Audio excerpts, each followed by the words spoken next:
Too often, I see antagonists given what's effectively plot armor up until the climax of the story, meaning the protagonists never make any progress against them until the BBEG suddenly becomes a pushover. So how do you make an antagonist scary? Hit them with the Morningstar.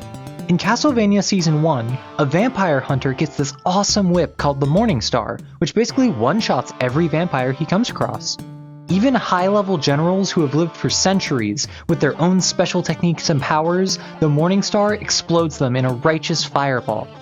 With all of these vampires, the fight is about landing that one blow with the Morningstar in order to end it. Until Dracula. Dracula is so ancient and so powerful, when he gets hit with the Morningstar, he falls to his knees. He doesn't blow up, but he doesn't just shrug it off either. You get the sense that he is legitimately taken aback by this, even if he isn't injured per se. Then, it enrages him, and he takes the fight to a whole other level. That's how you know he's tough. He didn't ignore the super busted magic item the vampire hunter had, he reeled from it.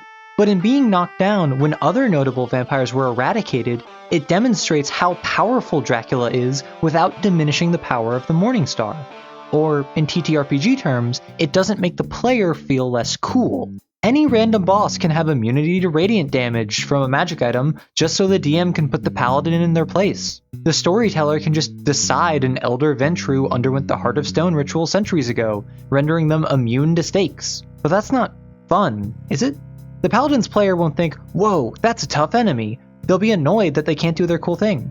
If a character gets lucky and successfully stakes that Ventru, unless they knew about the ritual beforehand, they'd be frustrated that their cool thing got taken away from them.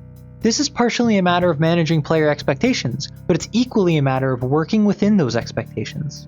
So don't ignore your player's cool things. But how do you make a BBEG a threat?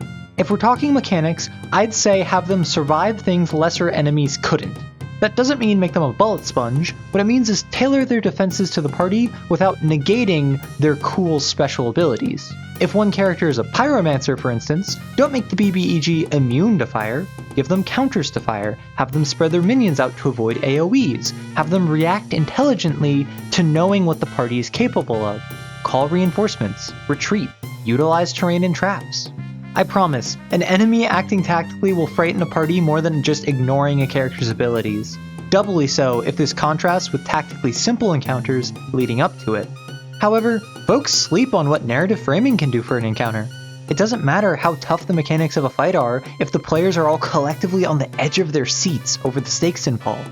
It could relate to a character's connections, the plot of the game, or any number of things. The hype leading up to a fight, the anticipation of what a BBEG might be capable of before actually entering that combat is just as important as what they can mechanically do.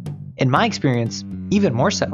Particularly in narratively oriented games, like Call of Cthulhu or Vampire the Masquerade. Ask yourself, what is your party's Morningstar, and how can your BBEG survive it without rendering it pointless? When building encounters with the core principle that you want to ensure the players continue to have fun, but you want to make them earn their successes, you'll constantly run into questions like this. As a result, you'll constantly improve as a game master, and your players will feel awesome. Have fun!